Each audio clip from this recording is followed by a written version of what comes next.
Hello folks, welcome to the channel. If the Alt plus F4 function keys are not working on your computer, then watch this video to fix it. Now, the first thing we need to do is make sure that the sticky keys, the toggle keys and the filter keys are in the off disabled position.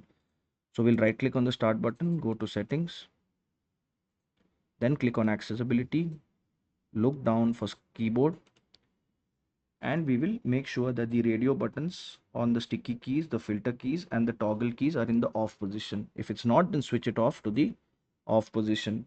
Now the next thing we need to do is check for the function lock enable or disable.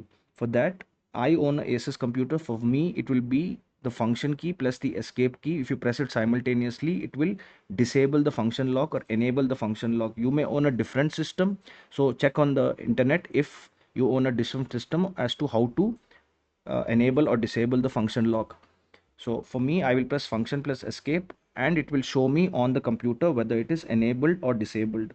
Now once I do that, and if it still doesn't work, then I will need to restart the system in the clean boot configuration.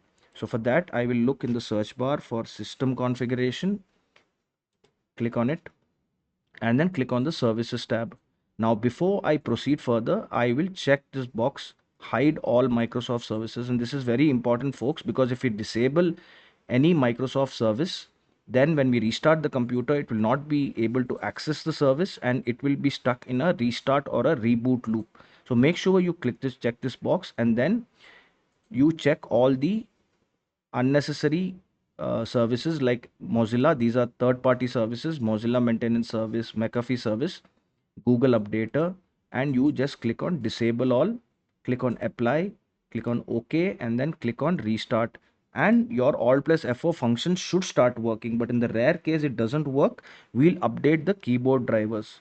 For that, we'll go to device manager in the search bar, click on it, and check for keyboard, expand it, and right click on the HID keyboard device, click on update driver and click on search automatically for drivers.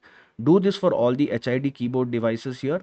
You don't need to update the standard PS2 keyboard because these are the old legacy keyboards which use a 3-pin connector which are no longer in use, and it should start working. If this video helped you, then please subscribe to the channel. Enjoy your day.